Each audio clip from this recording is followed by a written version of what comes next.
And welcome to my new Let's Play of Kirby Star Allies. This is the latest Kirby title, released in 2018, and it's pretty good, but we're gonna jump into the game right away, and I'll explain in a bit.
So right away we have some kind of novel, a world map. I can't remember the last time I've seen a world map in a Kirby game, but here we are. We can get point stars. We start with 7 lives, which is quite a lot, but let us begin. Green Gardens. Kirby inhales everything he can. That's a pretty standard hint. Inhale everything. It's a Kirby game. And here we go. Jump. Sort of the triple deluxe method of tutorializing a level, just having convenient little signposts to tell you what to do. I like it. It's very non-intrusive, and I'm all for non-intrusive tutorials. So we have Sword. It controls a lot like it did in Return to Dreamland and Triple Deluxe and Planet Robobot. We have copy abilities. It's a Kirby game, what do you expect at this point?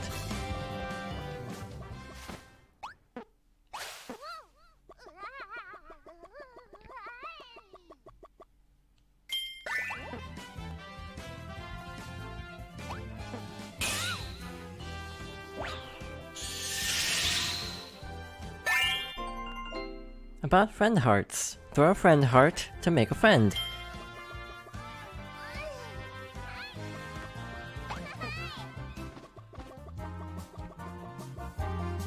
So about that plot summary, basically we have the friend heart. Everyone else has very not friendly hearts and are corrupting all the enemies. So all those dark hearts that were landing all over the place are causing havoc. Kirby has the friend heart, so it is up to Kirby to get to the bottom of the mystery. It's a very standard, non-intrusive plot. It's a Kirby game. I'm not too surprised. But this game's big mechanic is co-op. So every Kirby game lately has a gimmick, and this game's gimmick is co-op. It's kind of interesting because this is the first, actually multiplayer one in quite some time. 2011 seems like a really long time ago. but Triple Deluxe's gimmick was the inhale move, and Plant Robobot's gimmick was in the name. It's the Robobot armor. A lot of people... Oh, hi. Burning Leo. An old favorite. We can friend him to get fire from a friend. So this is a special thing in this game. If you hold up, the AI will do it, but if you're playing with multiple people, then any regular attack from an elemental enemy will cause certain abilities to gain elemental properties. We have a fire sword now. If we held up longer, then the bomb and cutter enemies or allies, Sir Kibble and Poppy Rose Jr. would also get fire abilities, so fire bombs and fire cutter. Our main collectible this time around is in the form of puzzle pieces. Think of them like Street Pass, actually, from the 3DS's operating system, I guess. I'm not quite sure what to call Street Pass. Is it a game? Is it part of the 3DS's operating system? I'm not entirely sure. For me, 3DS never was really... or Street Pass was never really a factor because I never knew that many people. I didn't go outside enough to really benefit from it, so I still have a very incomplete Street Pass collection. But yeah, puzzle pieces collected in-game will count randomly towards one of, as of now, 12 puzzles. I say as of now because, this is version 3.0.0, which is a big deal because supposedly we might get more content, but no more content has been confirmed as of the time of recording this, maybe for a Nintendo Direct in November or something. But as of the time of recording, we don't have any more friends, we don't have any more puzzle pieces. So pretty standard. So we can now get ice, which we'll need coming up soon, I'm pretty sure. Here we have a tomato. Maximum tomatoes restore all of your health, which should come as a surprise to absolutely no one.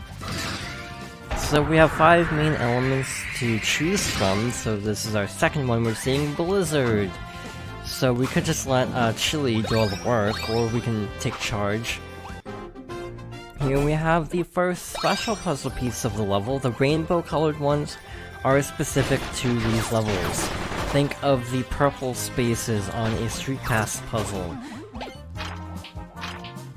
So, do this, pull down that ceiling, and we get a bunch of stuff.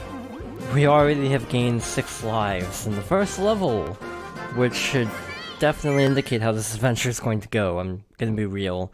So when I said this game is pretty good, and that I would explain it, that's kind of what I meant. This game is slightly polarizing. First try, good start. Obviously this is very Kirby's Adventure / Return to Dreamland, so I actually timed it right. We didn't even struggle up the cloud, we actually got there no problem, so I actually got a perfectly timed jump.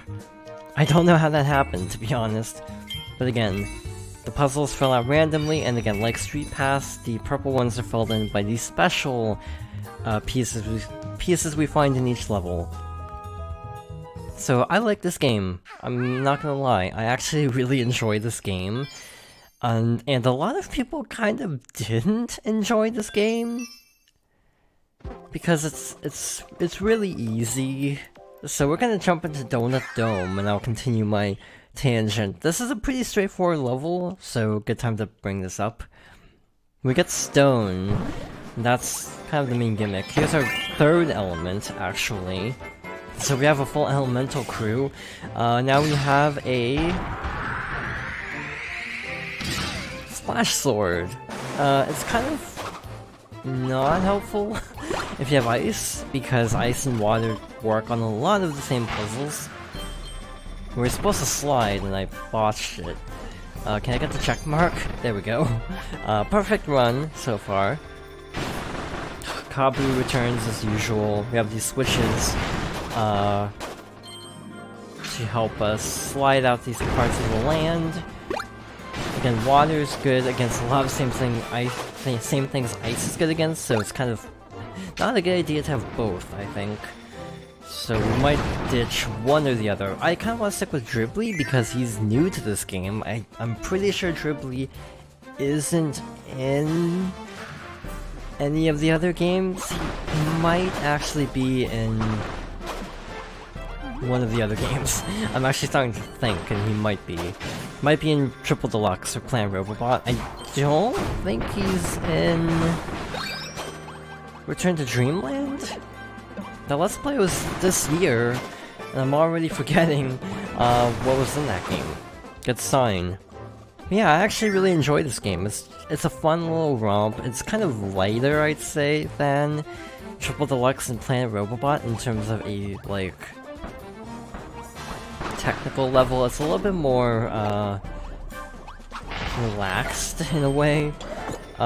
Select ditches your power as usual. It's actually super important to note that, Stone, can combine with water and also ice for a curling attack. That wasn't what I was going to say, but cool, thanks for showing it off. Stone does work like a, Planet Robobot version, so unlike in Superstar, you actually do have a punch attack, which gives it a little bit more viability. It's also just a good defensive wall. Like so. So any of these little pegs in the ground you can pound down using stone or hammer, if you have hammer for some reason by this point. The hints tend to correspond to what room you're entering, so the fact that they're telling us to use the combine move is a sign that that room's puzzle would involve it. So it's kind of interesting, it's kind of a giveaway. I think there was a way to disable tips. I don't think it actually disables those tips though, it disables the tips on the top right corner. I haven't actually brought attention to it, but you do have a little display on the top left. So you can actually rotate these, fun fact. So these are Riku and Kine. So again, Stone has a lot of Easter eggs as usual, so if you want to go Easter egg hunting, spam Stone repeatedly. I'm not going to be doing that because I want to move on with this playthrough. I might in a bonus video. There's so many bonus videos I want to make and haven't made any of them. So again, using our new curling techniques. So he just accidentally triggered it by attacking the other enemies, and we were conveniently next to the enemies. So down here we have another little switch. Don't go through the door. Definitely hit the switch first, because that's our puzzle piece of the level. But yeah, it's a pretty fun game. It's not my favorite Kirby game, and I say this probably by a long shot. But it's still not a bad game. A lot of people thought it was bad just because it was a little bit simpler. And you'll see that later on. But I do think this game is a lot simpler, and it's not necessarily a bad thing. Here's a new move, Festival.